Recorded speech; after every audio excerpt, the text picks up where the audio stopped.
Bonjour à tous, je vais faire vite fait une vidéo sur les batteries LiPo. Alors qu'est-ce qu'une batterie LiPo? C'est une ça peut s'appeler un accumulateur lithium-ion polymère. C'est un accumulateur un accumulateur électrochimique qui fonctionne, qui produit de l'énergie grâce à des réactions chimiques, quoi. Des déplacements d'électrons, tout simplement. Alors je vais vous faire un petit exemple sur une batterie. J'ai pris l'exemple d'une batterie de 1300 mAh de 25C et une 3S. Donc son voltage sera ça sera marqué 11,1 volts, mais quand vous chargez au maximum les éléments de vos batteries, il faut savoir que chaque élément fait 4,2 volts chargé au max. Votre batterie sera chargée à 12,6 volts. J'espère que vous m'avez suivi. Donc, petite application pour savoir combien, si votre batterie peut dégager beaucoup d'ampères. Il suffit de faire le calcul 1300 x 25, c'est le taux de décharge, et 1300 c'est la capacité de la batterie. Vous faites 1300 x 25, ça fait 32 500, c'est-à-dire 32,5 ampères. Et vous pouvez aussi, lors d'accélération brutale, lors de pic, monter jusqu'à 65 ampères, le double. Mais bon, il ne faut pas le faire plus de 2 secondes, quoi. La batterie n'y arrivera pas. Alors je résume. Pour avoir beaucoup de puissance avec son drain, pour que son drain ait super vite et pour avoir beaucoup de charge, il faut que la capacité de sa batterie soit importante. Mais il faut faire attention parce que son poids, il faut trouver le bon rapport poids-capacité. Après, avec cette capacité, il faut un taux de décharge important et ajouter à cela un voltage important aussi. Donc avec cette formule, il suffit de voir que si les deux augmentent, P augmente, donc plus de puissance. Les précautions à prendre avec la batterie. Lors d'un choc, après un crash, il faut vérifier qu'elle ne soit pas percée parce que sinon elle risque de brûler ou de mal fonctionner.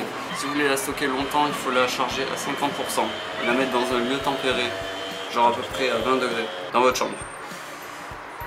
Et dans le stockage, il est préférable de la mettre dans des petits sacs ou des boîtes en métal qui permettent de, si la batterie s'enflamme, de ne pas enflammer votre maison entière.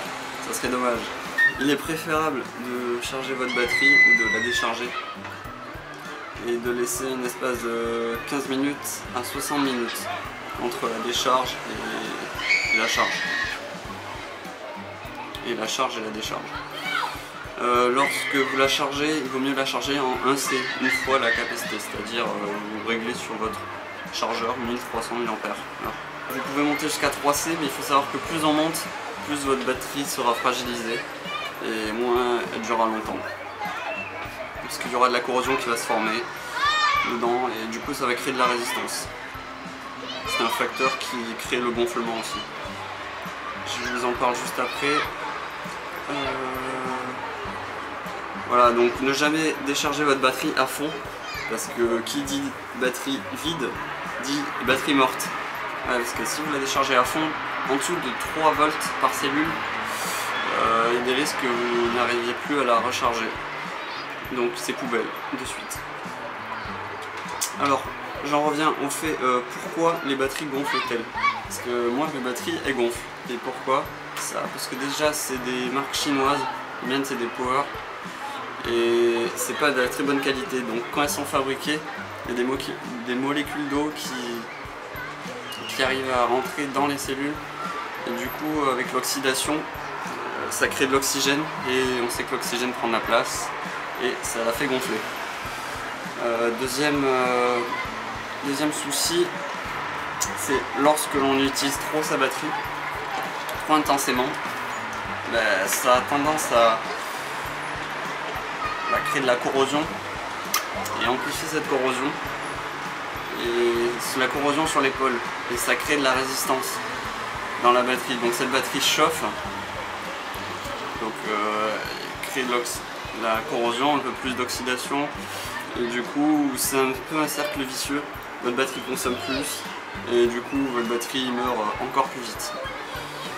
Je crois que j'en ai fini là. Après si vous voulez faire une mesure des éléments, je l'ai mis sur le site là. Il n'y a plus qu'à checker sur Vous allez sur mon Twitter, vous allez voir les batteries quoi.